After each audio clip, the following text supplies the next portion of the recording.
Primary biliary cholangitis, PBC, is a rare chronic autoimmune disease that slowly destroys the small bile ducts in the liver. As the damage builds, it triggers inflammation, fibrosis, and can eventually lead to cirrhosis. Strikingly, Montel, women are affected nearly 9 times more often than men. Wow.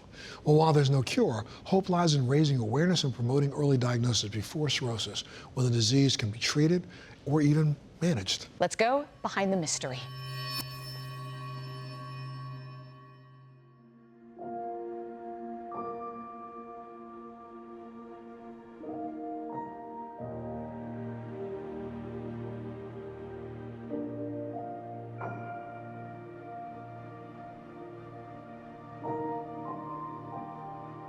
When I was around 48 years old, I started feeling different, really tired and not like myself. Being a busy mom and grandmother and running my own child care family business, I just put it off as being really busy and not having time for myself. Sometimes I would get forgetful about stuff, and sometimes headaches. And sitting down and resting or even trying to take a nap didn't help. The feeling just wouldn't go away. I had an appointment with my doctor to go do routine labs, and I explained how I was starting to feel different. And then he called me back about a week or so later and told me he wanted me to come in and do some more labs. And then following that, he called me in and said, "It doesn't look good. It looks like you might have PBC." And when I left that appointment, I felt devastated. My mother had hepatitis and had a liver transplant. And I've seen end-stage liver disease, and it really petrified me. Dr. Marina Reutemann is a clinical professor and director of the liver program in Fresno at the University of California, San Francisco. Primary biliary cholangitis is an autoimmune disease of the liver. Specifically, what happens is that our own immune system attacks the bile passages in the liver. This attack causes the bile to flow out of the bile ducts into the rest of the liver. The liver is injured by this bile that it's not supposed to be there, and that in turn causes other immune cells to come in and try to help the liver, and that causes further inflammation and further damage of the liver. PBC primarily affects women between the ages of 45 and 65. Other patients that PBC might affect are those with a genetic predisposition, not only to PBC, but to other autoimmune conditions. PBC and other autoimmune liver diseases are not caused by any personal choices, anything that the patients may do, including drinking alcohol. Autoimmune disease happens for reasons that we don't clearly understand. The challenging part about diagnosing PBC is it can be completely asymptomatic in the early stages of the disease. The 2 most common symptoms of PBC are fatigue and itchiness, also known as pruritus. And fatigue can be disabling to some of the patients, to the point that they're unable to work, they're unable to take care of the families, and they oftentimes need a daytime nap. The itchiness or pruritus can be very troubling as well, and it can be worse at night. So patients' sleep is disrupted. That certainly exacerbates the daytime fatigue and sleepiness the next day. Other symptoms may include abdominal discomfort, which usually happens on the right side of the abdomen, joint pains, dry mouth, dry eyes, and as the disease progresses, we can start seeing yellowing of the skin and eyes, also known as jaundice. Undiagnosed or untreated PBC, or the disease that has not responded well to treatment, may lead to progressive liver scarring or fibrosis, which may lead to cirrhosis, liver cancer, and eventually to liver failure.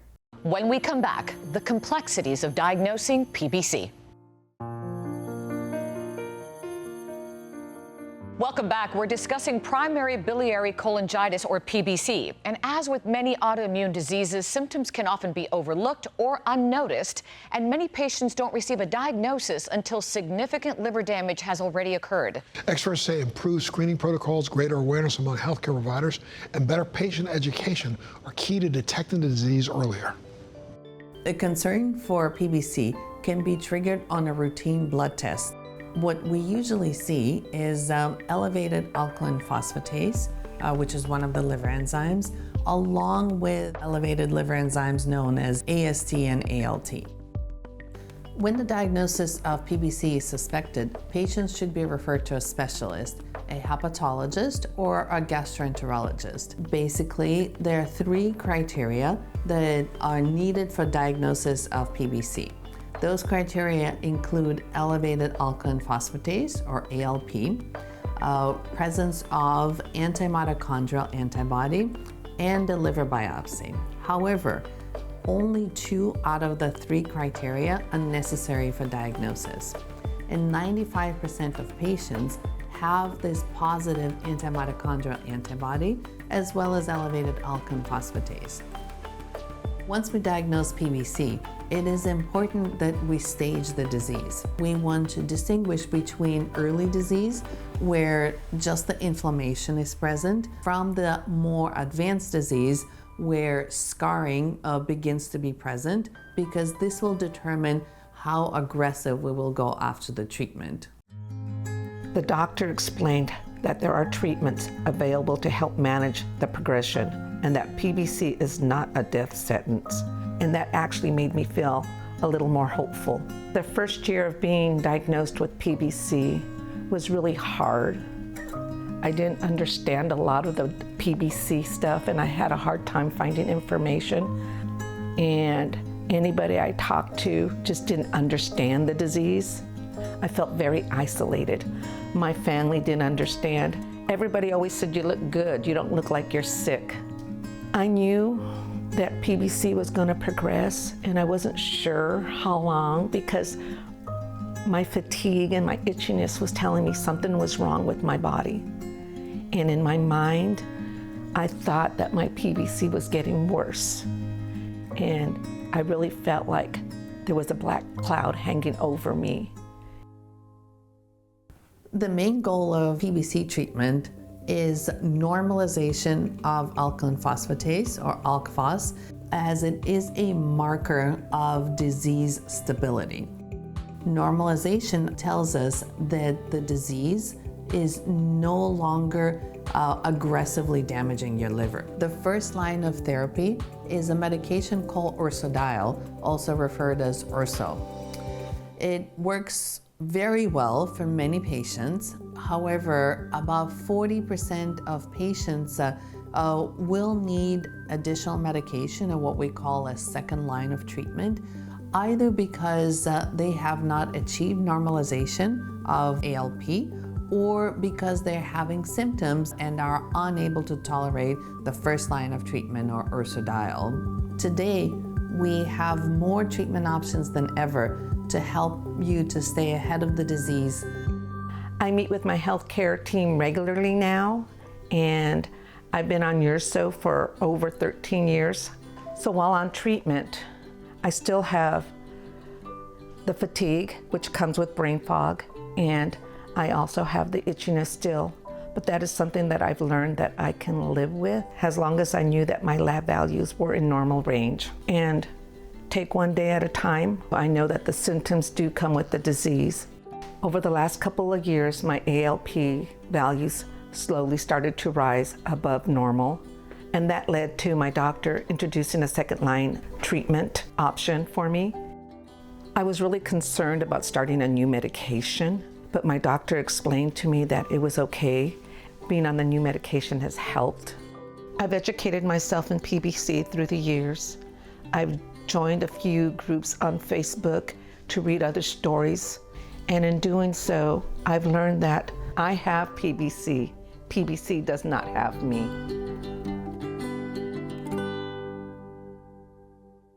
Community is essential after a disease diagnosis. In fact, it can be a lifeline. Let's hear from one woman who is helping others find the answers and support they need. It was wintertime about 5 years ago, and I was a little fatigued, tired, but I thought it was just the winter blues. And so by middle of January, late January, I started to see that The blues wasn't going away and my get up and go was gone. So I reached out to my primary care physician, went in, he ran some labs. My liver enzymes had been elevated, but he really just kind of discounted my concerns. The next month, it continued to get worse. My body was telling me something was different. I reached out to my primary care physician. He said, yeah, it looks like your liver enzymes are elevated. It could be your liver, it could be your bones. The next morning, I called the hepatologist's office. On Monday, I got in, they ran labs, and by Wednesday at 3 a.m., I got a notification that said positive for primary biliary cholangitis. It was devastating. And what I read was frightening. It said it was a liver disease and talked about mortality, talked about a liver transplant. I didn't get any sleep that night. Where I found the most resources that were relevant and current was from the PBC Foundation. And it was still isolating because I didn't know another person that had the condition. And I had an opportunity to connect with the CEO for the PBC Foundation. We met virtually, and they invited me to come over to the UK to the Volunteers Conference and to become their first US patient volunteer. And it was life-changing for me. I took on a sense of responsibility to help other patients here in the US. It was devastating when I got the diagnosis and did not receive a soft handoff to someone that would be able to help me understand that this is not the end of it. It's just the beginning of figuring out my new normal. And I just think that making sure that everyone knows they have access and they deserve answers, and that's why I'm doing this work. More from the Friends of the PBC Foundation when we come back.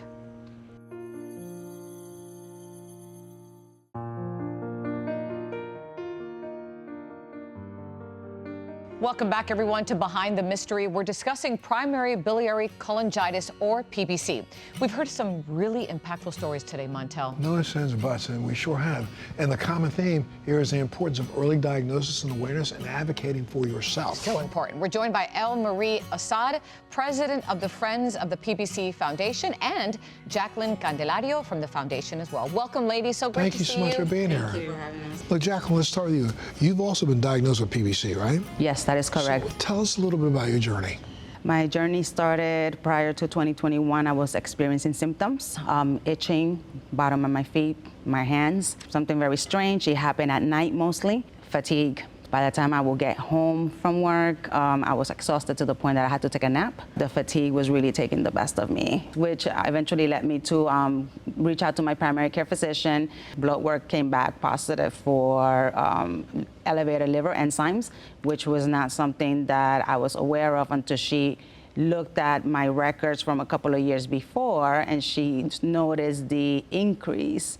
She couldn't understand what was the reason for the elevation. At that point, she tells me, it's out of my hands, I'm gonna have to refer you to the gastrologist. The initial diagnosis came back as autoimmune hepatitis. In order to confirm that, I did have a liver biopsy, and 4 weeks later, I found out that I was diagnosed with PBC. And that's what led you to El Marie, right, and the foundation? Eventually, yes. In seeking support and resources after the diagnosis, I went through a very difficult time dealing with this new normal that I had to deal with. I was invited to speak at an event about my journey with PBC. And from there, we connected. I was very excited to see someone else that was dealing with the same thing that I was dealing with and understood. That makes such a difference to have someone be able to bond with you in something so rare. Absolutely. El Marie, let me bring you in. I know we heard a little bit about your story earlier in the show, but tell me a little bit more about the Friends and the Foundation, if you will. So the Friends of the PBC Foundation is a new nonprofit organization specifically focused on supporting U.S. patients. And it really is a bridge to the general PBC Foundation, which is essentially based in the UK. It's one of those conditions you can't look at anyone and tell that we have PBC, right? But the symptoms, the way that it impacts our life is truly astounding, and the foundation is there to really lift up patient voices. I am very excited to be a part of this because it's something that is bigger than myself. We want to bring awareness that, you know, if you're feeling something, do not be afraid to be a voice. Marie, you're very special as well, you know, as an African-American woman, and obviously not typically in the PBC demographic. I know that really inspired you and motivated you to start this foundation, right? Yeah, for sure. Initially, I thought, am I the only Black person with PBC? That's impossible. Right, exactly. But you're the only one there. Right, I am the only one there. And so one of the reasons why I've stepped up is because I think it's so important, first of all, for us to be at the table. And social media has helped. With the Friends of the PBC Foundation, we've been connecting with patients and inviting them to our conference so they have an opportunity to meet others in person so that they know that they are not alone. Good for you. We got to take a little break, but when we come back, we're going to see how industry and advocacy are teaming up and the powerful impact they're making together.